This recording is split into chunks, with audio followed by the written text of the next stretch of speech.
તારા સપનામાં કોઈ સફેદ કપડામાં આવ્યું એવું ખરું? હા. તને કોઈ એવો અનુભવ થતો હોય કે સફેદ કપડાવાળું કોઈ છે એવું ખરું? હા. તો ખાસ કે આ સફેદ કપડાવાળું કોઈ દેવ છે એ સમજજે. સફેદ કપડામાં કોઈ દેવ હોય તો ખાસ સમજવું કે તમારી પાસે કોઈ મુસલમાનની વસ્તુ તો નથી ને, એની જાણકારી મેળવ. ગયેલો.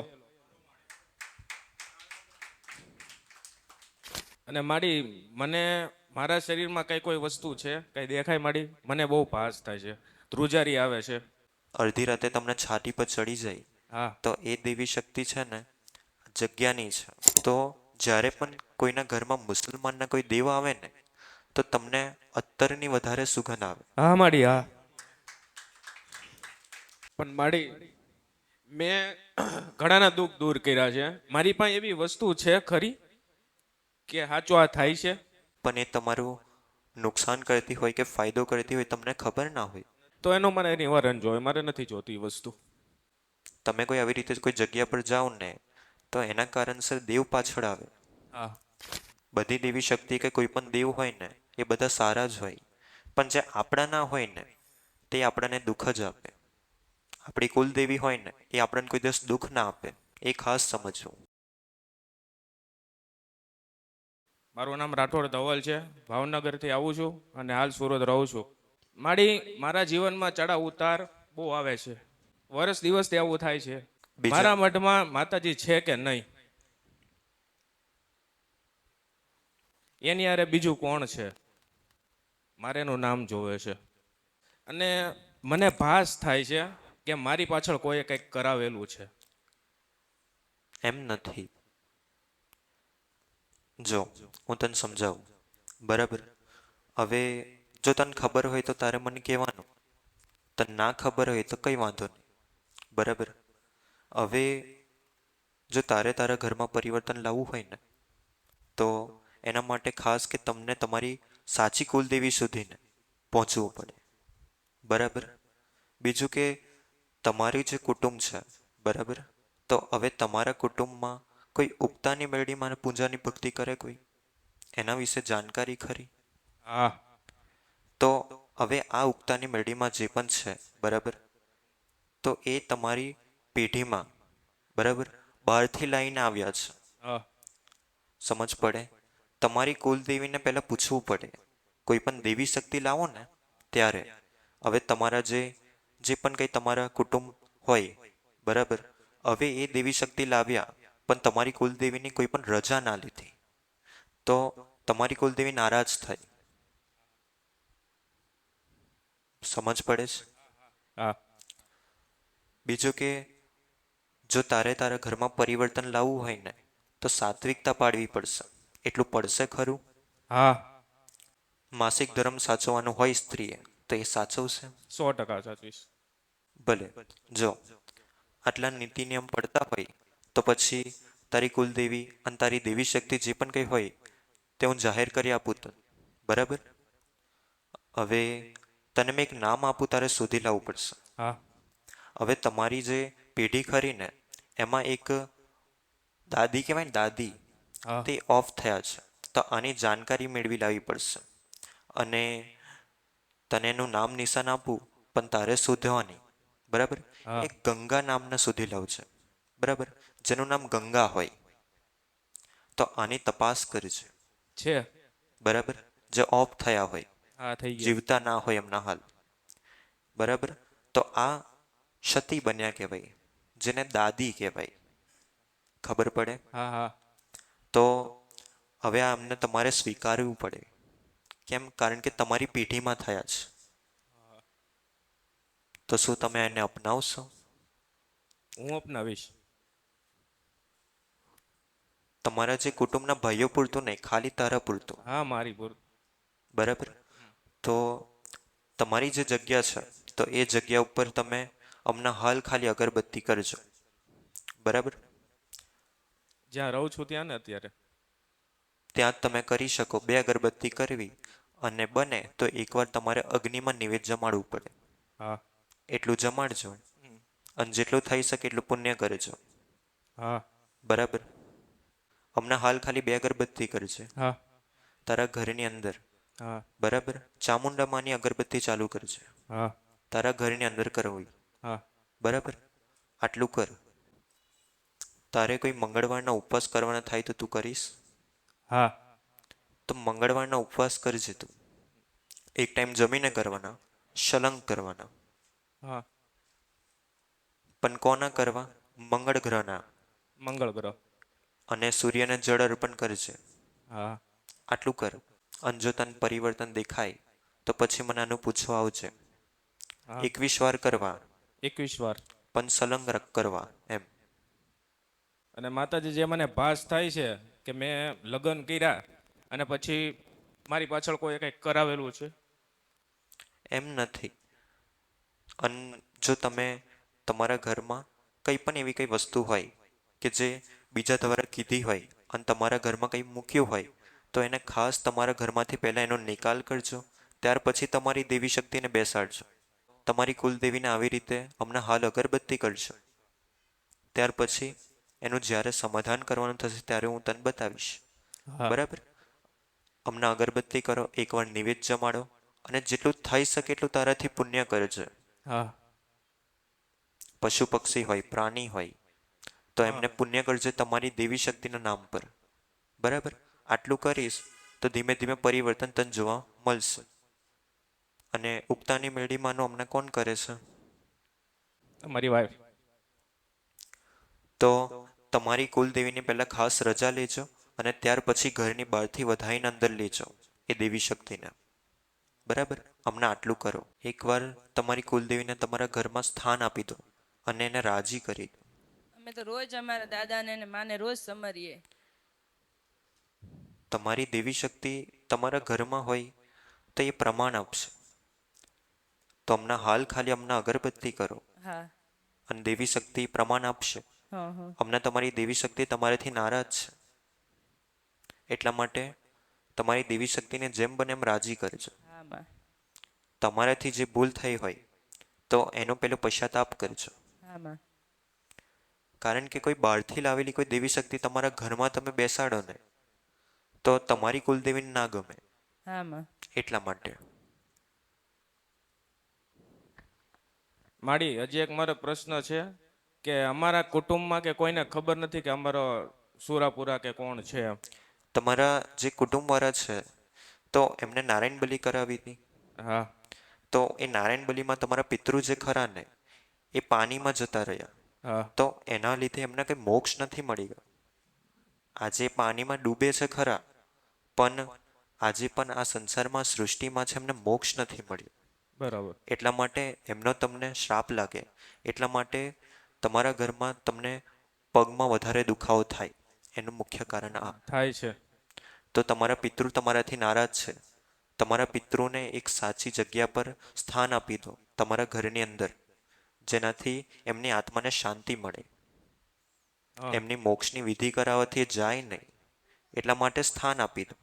પણ માડી મારે મમ્મી નથી ને પપ્પા નથી, કોને સ્થાન આપું? તમારા પિતૃ એટલે ખાસ કે પુરુષ અને સ્ત્રી હોય હા તો એ શિકોતર કહેવાય. બરાબર. એ સતી એ અલગ કહેવાય. બરાબર. જે મેં તને હમણાં હાલ નામ જાહેર કર્યું તે. હા બરાબર. તો અલગ અલગ કરે છે. હા બરાબર. તમારા જે પેઢીના છે એને તમે અપનાવશો કે નહીં અપનાવો એમ કે. અપનાવીશ તું? હા અપનાવીશ. તો હમણાં એક કામ કરજે. હા હમણાં બધું અગરબત્તી પર રાખ. હા ધીમે ધીમે તારી કુલદેવીને પહેલા અંદર લેજે. એ હા પછી હું તને બતાવીશ. પણ હમણાં હાલ ખાલી અગરબત્તી કરતો રહે. હા સવાર સાંજ કરવી. અને જ્યારે નિવેદ જમાડવું હોય ને ત્યારે દેવી શક્તિને સાથે નિવેદ જમાડજો. પણ ખાસ કે તમે નિવેદ જમાડો તો અલગ અલગ જમાડવું. હા એકમાં નહીં જમાડવું. હા અને તમારું જે પણ કંઈ મંદિર હોય ને એને ખાસ અલગ અલગ કરજો. હા ફોટા બધા સાથે ના રહેવા જોઈએ ને તમે એક દીવો કરતા હોય એવું ના હોવું જોઈએ. બધું અલગ અલગ રાખજો. હા બરાબર. હા. આટલું કરજે. અને માડી મને મારા શરીરમાં કઈ કોઈ વસ્તુ છે કઈ દેખાય માડી? મને બહુ ભાસ થાય છે, ધ્રુજારી આવે છે. જો એ તમારી જે દેવી શક્તિ હોય ને, તો તમારે એનું ખાસ સમાધાન કરશો ને, તો ધીમે ધીમે બધું શાંત થશે. અને તમે જે જગ્યા પર રહો ને, એ જગ્યાના દેવનો ખાસ તમને આભાસ થાય છે. તો એના કારણસર તમને એવું લાગે કે કોઈ દેવી શક્તિ આપણા સાથે છે, હા પણ એ સાથે નથી, એ તમને દુઃખ આપવા વાળી છે. હા બરાબર? અડધી રાતે તમને છાતી પર ચડી જાય, હા તો એ દેવી શક્તિ છે ને, જગ્યાની છે. તને ખાસ પોતાની સમજીને ભૂલ ના કરતા. બરાબર. અડધી રાતે જગાડે ને, હા તે એનું સમાધાન હું તને બતાવીશ. હા પણ હમણાં હાલ ખાલી એ તમે જે જગ્યા પર રહો ને, હા એ જગ્યાના ખાલી ઘરની બહાર દેવને જમાડજો. 4 દેવ હોય તમારી જગ્યાના, તે 4 દેવને તમે જમાડો ને, તો એ દેવ રાજી થશે. તો પછી એ તમને હેરાન નહીં કરે. પણ માડી હું ભાડાના મકાનમાં રહું છું ને ઘડીએ ઘડીએ બદલાવાનું થતું હોય તો? તો પણ જગ્યાના દેવ તો બધે લાગે જ. હા એટલા માટે એમનું સમાધાન કરશો, તો તમે શાંતિથી એ જગ્યા પર રહી શકશો. બરાબર. જો સાંભળ, હા હવે તારે ખાલી થોડી તપાસ કરવાની રહેશે. હા બરાબર? કરીશ. હવે તારા સપનામાં કોઈ સફેદ કપડામાં આવ્યું એવું ખરું? હા તને કોઈ એવો અનુભવ થતો હોય કે સફેદ કપડાવાળું કોઈ છે એવું ખરું? હા તને અનુભવ થાય ખરો? હા તને કોઈ દિવસ કોઈ સપનામાં આવ્યું ખરું એવું? એની કોઈ જાણકારી ખરી તને? સફેદ કપડામાં હોય એવું. હા તો ખાસ કે આ સફેદ કપડાવાળું કોઈ દેવ છે એ સમજજે.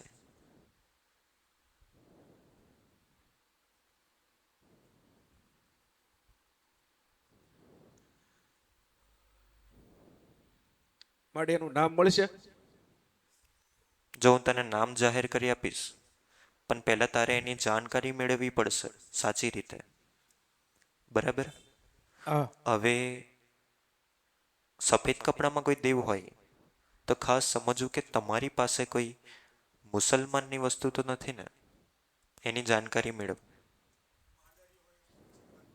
ગયેલો.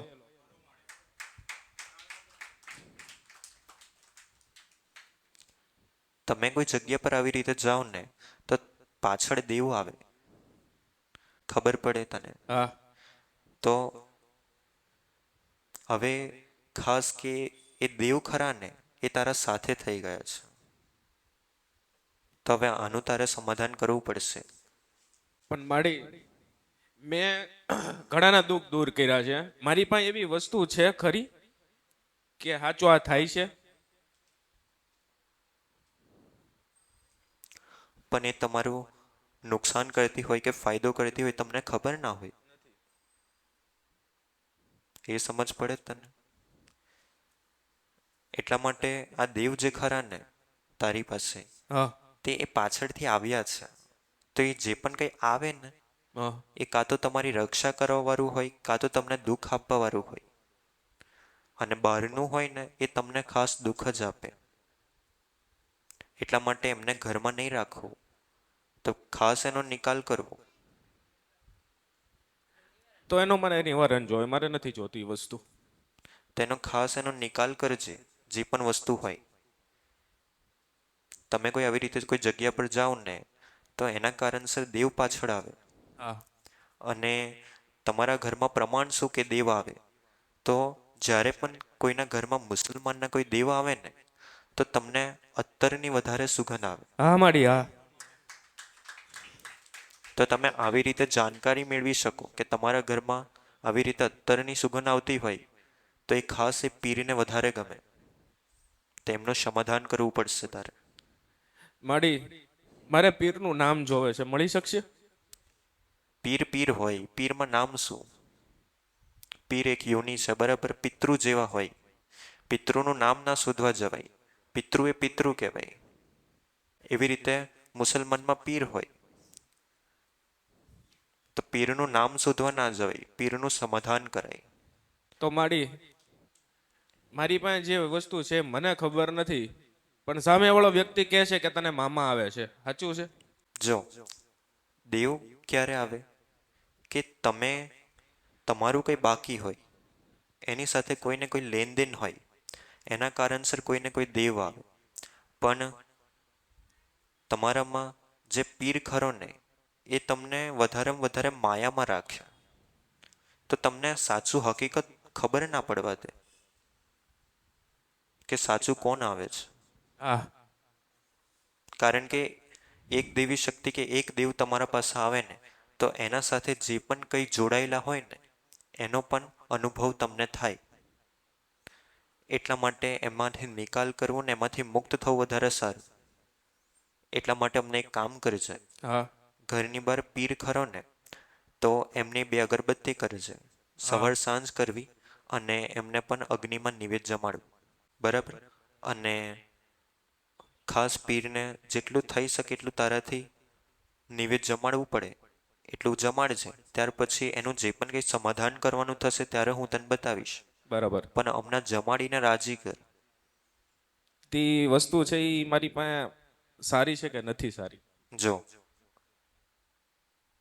બધી દેવી શક્તિ કે કોઈ પણ દેવ હોય ને એ બધા સારા જ હોય, પણ જે આપણા ના હોય ને તે આપણને દુઃખ જ આપે. આપણી કુલદેવી હોય ને એ આપણને કોઈ દિવસ દુઃખ ના આપે, એ ખાસ સમજવું. એટલા માટે જે પણ કંઈ આવા દેવ હોય તો ખાસ સાવચેતી રાખવી. એટલા માટે હમણાં હાલ ખાલી જમાડ અને રાજી કર એમને. ત્યાર પછી એમને મૂકવા જવાનું થશે હા તો એ જગ્યા પર મૂકવા જવું પડશે. જશ ત્યાર લગીન જમાડજે. ક્યાં? ઘરની બહાર. ઘરની બહાર. આટલું કરે છે. ધીમે ધીમે પરિવર્તન થશે. બરાબર? પણ આ પીરનું સમાધાન ખાસ લીધો છે મારા પાસેથી. અને માતાજી, જ્યારે હવન હોય કે પછી આરતી થતી હોય ત્યારે મારું શરીર વાઇબ્રેટ મારે ને આંસુ બહુ નીકળી જાય છે, એનું કોઈ? એ તમારી દાદી જે રોવે છે, તમે એનું સમાધાન નથી કરતા એટલા માટે.